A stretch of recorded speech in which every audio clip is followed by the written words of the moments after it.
नमस्कार साथियों, agree champions के यूट्यूब चैनल पर आप सभी का स्वागत है।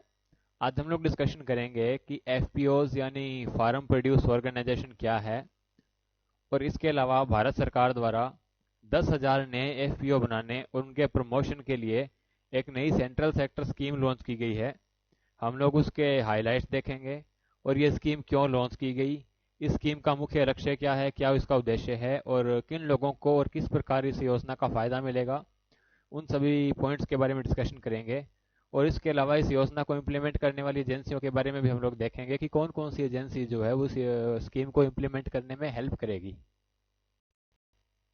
आगे हम लोग डिस्कशन करते हैं कि एफपीओ क्या है। एफपीओ यानी फार्म प्रोड्यूस ऑर्गेनाइजेशन, जो कि छोटे और सीमांत किसानों का एक समूह होता है जो कृषि उत्पादन कार्य में लगा हो और कृषि से जुड़ी व्यावसायिक गतिविधियां चलाए।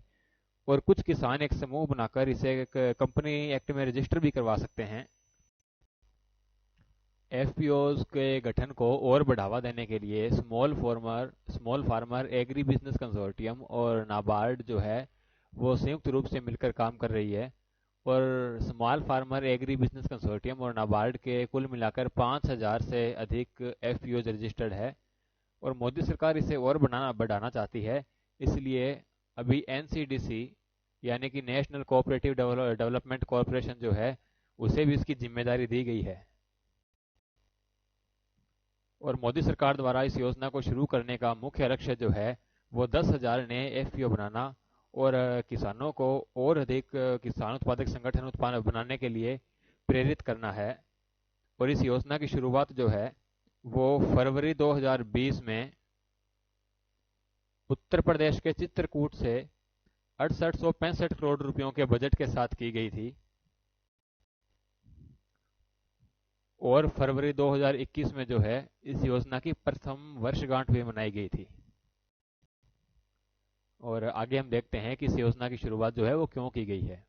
क्योंकि भारत एक कृषि प्रधान देश है जहाँ की 3/4 जनसंख्या जो है वो कृषि पर निर्भर करती है। और कृषि क्षेत्र जो है वो हमारे देश के आर्थिक विकास में महत्वपूर्ण भूमिका निभाता है। इसलिए सरकार द्वारा 2022 के अंत तक हमारे देश का कृषि निर्यात दुगना करने के उद्देश्य से इस योजना की शुरुआत की गई है।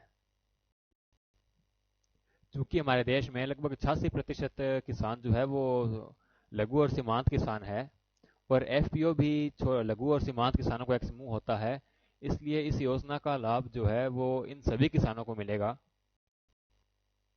क्योंकि अगर कोई एक अकेला लघु या सीमांत किसान अपना पैदावार बेचने जाता है तो उसका मुनाफा जो है वो बिचौलियों को मिलता है।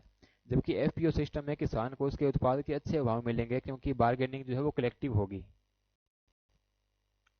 तथा इसके अलावा एफपीओ से जुड़े किसान जो है उन्हें अपनी उपज के लिए अच्छा बाजार मिलेगा, अच्छी कीमत मिलेगी, उनका विक्रय जो है वो भी आसान होगा। तथा उन किसानों को एफपीओ से जुड़े हुए किसानों को खाद, बीज, दवाइयाँ, कृषि यंत्र आदि सब खरीदने में भी फायदा होगा, क्योंकि उन्हें ये सभी सामान जो है वो सस्ती दर पर या अच्छी कीमत पर उपलब्ध हो पाएगा। और जो छोटे और मध्यम किसान जो है वो बिचौलियों के मकड़ जाल से मुक्त हो पाएंगे। इसलिए जो छोटे सीमांत और मध्यम किसान या भूमिहीन वर्ग जो है वो अगर एफपीओ से जुड़ जाएंगे तो उनकी आर्थिक शक्ति जो है वो मजबूत होगी और उन सभी लोगों की बाजार तक पहुंच भी थोड़ी अधिक होगी। और यह उनकी इनकम बढ़ाने में भी उनकी मदद करेगा। आगे हम इस योजना के बारे में कुछ देखेंगे कि ये योजना क्या है। ये 10,000 एफपीओज बनाने और उन्हें प्रमोट करने की जो योजना है वो केंद्र सरकार की योजना है और केंद्र सरकार ही इसकी 100% फंडिंग कर रही है। और इसमें जो एफपीओज है वो प्रोड्यूस क्लस्टर में डेवलप किए जाएंगे और इन एफपीओज में एग्रीकल्चरल और हॉर्टिकल्चरल प्रोड्यूस जो है वो ग्रो किए जाएंगे, उगाए जाएंगे। और एफपीओ जो है वो अपने सदस्यों की मार्केट तक पहुंच को सुनिश्चित करेंगे और अपने सदस्यों की आय सुनिश्चित करेंगे।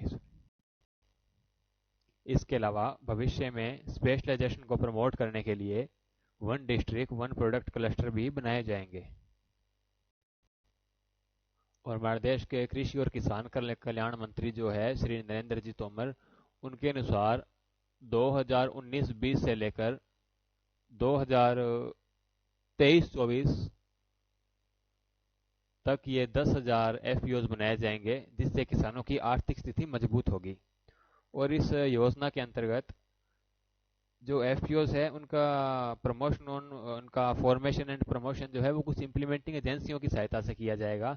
कुछ ऐसी संस्थाएं हैं जो एफपीओज बनाने और इन्हें प्रमोट करने में मदद करेगी, जिनके बारे में अभी हम डिस्कशन करते हैं कि वो कौन कौन सी एजेंसियां हैं। ये कुछ इम्प्लीमेंटिंग एजेंसीज है जो भी हम देखते हैं। जो पहली है small farmer agri business consortium.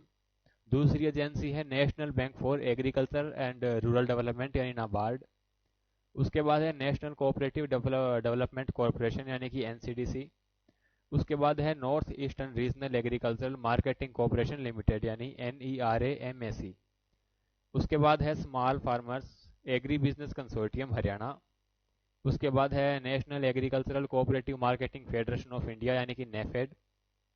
उसके बाद है watershed development department WDD Karnataka. उसके बाद है Tamil Nadu small farmers agri business consortium and foundation for development of rural value chains FDRVC under ministry of rural development. ये जो इम्प्लीमेंटिंग एजेंसीज है वो एफपीओज बनाने, उनको रजिस्टर करने, उन्हें प्रमोट करने और उनकी हैंड होल्डिंग सपोर्ट के लिए कुछ क्लस्टर बेस्ड बिजनेस ऑर्गेनाइजेशंस को अपॉइंट करेगी, जो कि उन्हें उन नए बनने वाले एफपीओज को 5 साल तक ये सपोर्ट देगी। जिसके लिए इन क्लस्टर बेस्ड बिजनेस ऑर्गेनाइजेशंस को 25 लाख रुपए प्रति एफपीओ इन इम्प्लीमेंटिंग एजेंसीज और सरकार की तरफ से दिए जाएंगे। इस प्रकार की अन्य वीडियोस देखने के लिए आप हमारे YouTube चैनल पर विजिट करते रहिए। इसके अलावा इस प्रकार की अन्य जानकारी के लिए आप हमारी वेबसाइट www.agrichampion.com विजिट कर सकते हैं और इस स्क्रीन पर दिखाए जा रहे नीचे दिए गए व्हाट्सएप नंबर से भी आप हम लोगों से जुड़ सकते हैं।